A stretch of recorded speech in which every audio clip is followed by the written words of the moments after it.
Hello प्यारे बच्चों। आज की कहानी का नाम है दिमाक्लिस की तलवार। एक वक्त की बात है, जनूबी इटली के खूबसूरत जजीरे सिसिली पर एक ज़बरदस्त बादशाह रहता था। उसकी सल्तनत अमीर और खूबसूरत थी। उसका महल संगे मरमर के फर्श, चमकते हुए सजावटें और रंगीन पेंटिंग से भरा हुआ था। उसके पास बेशुमार खजाने थे और दूसरे मुल्कों के बादशाह उसे खुश रखने के लिए तोहफे भेजते थे। लेकिन बादशाह को लोगों से ज़्यादा दौलत की फिक्र थी, जिसकी वजह से उसके बहुत से लोग उदास थे। बादशाह का महल बहुत बड़े कमरे, भारी पर्दे और चमकते हुए फर्श से भरा हुआ था। सिपाही पहरा देते और जासूस हर तरफ निगरानी करते ताकि बादशाह को किसी भी मसले के बारे में बता सके। उन सब हिफाजत के बावजूद बादशाह सुकून से नहीं सो पाता था। कभी कभी वो रात को चहलकदमी करने निकल जाता और कभी अचानक खौफ से जाग जाता।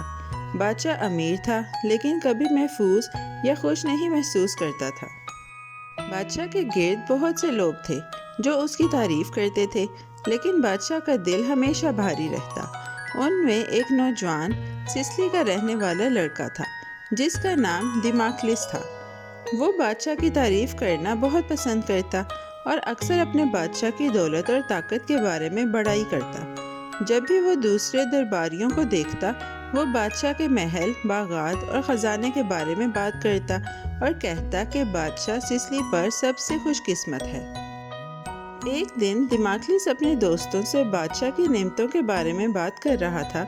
सिसिली के बादशाह से ज़्यादा खुशकिस्मत कौन हो सकता है? उसने कहा, देखो उसका महल, देखो उसके बागात। दुनिया का कोई और बादशाह इतनी खूबसूरती और दौलत नहीं रखता। दिमाक्लिस को ये नहीं पता था कि बादशाह करीब ही पर्दे के पीछे छुपा हुआ सुन रहा है। बादशाह खामोशी से मुस्कुराया, लेकिन हकीकत में उसे तारीफ पसंद नहीं आई। उसने दौलत हासिल करने के लिए बहुत सी गलतियां की थीं और दरबारियों की तारीफ से वो खुश नहीं हुआ। फिर भी दिमाक्लिस समझता था कि वो बादशाह को खुश कर रहा है। अगले दिन बादशाह ने उसे बादशाही की हकीकत सिखाने का फैसला किया। बादशाह ने कहा, मैं चाहता हूँ कि तुम खुद भी बादशाह बनकर देखो। दिमाक्लिस, कल एक बड़ा जश्न है और अदालत के दौरान तुम तख्त पर बैठोगे। हर कोई तुम्हें सिसिली का बादशाह समझेगा और कोई तुम्हारे सामने कानून नहीं तोड़ेगा। उसने दिमाक्लिस से कहा। दिमाक्लिस खुश हुआ। सर, आपकी सखावत लाजवाब है। लेकिन बादशाह मुस्कुराया और बोला, ये सिर्फ एक इनाम नहीं है।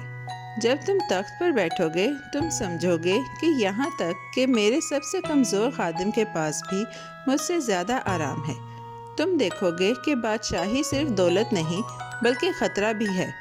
दिमाक्लिस अभी तक नहीं समझा कि बादशाह का क्या मतलब है, लेकिन वो ताज पहनकर तख्त पर बैठने के लिए बहुत पुरजोश था। अगले दिन बड़ी अदालत तैयार थी। दिमाक्लिस ने सोने और रेशम का भारी लिबास पहना जिस पर चमकते मोती लगे थे। सोने का ताज जिसमें हीरे और रूबीज लगे थे उसके सर पर था। हर कोई उसके सामने झुक रहा था और उसे असली बादशाह समझ रहा था। दिमाक्लिस फख्र महसूस कर रहा था। सीधी नशिस्त, सीना बाहर और सर ऊंचा किया। लेकिन फिर दिमाक्लिस ने देखा कि उसके बिल्कुल ऊपर एक हकीकी तलवार लटकी हुई थी जो एक बाल से टिकी हुई थी। ये मंजर देखकर वो जम गया। उसकी खुशी खौफ में बदल गई। चंद लम्हों के लिए वो कुछ न बोल सका। उसके हाथ कांप रहे थे और दिल जोर जोर से धड़क रहा था, क्योंकि वो डर रहा था कि तलवार कभी भी गिर सकती है। आखिरकार उसने हिम्मत जमा की और बादशाह से कहा, सर, मैं ये बादशाही तर्क करना चाहता हूँ। मुझे दरबारियों में वापस जाने दें।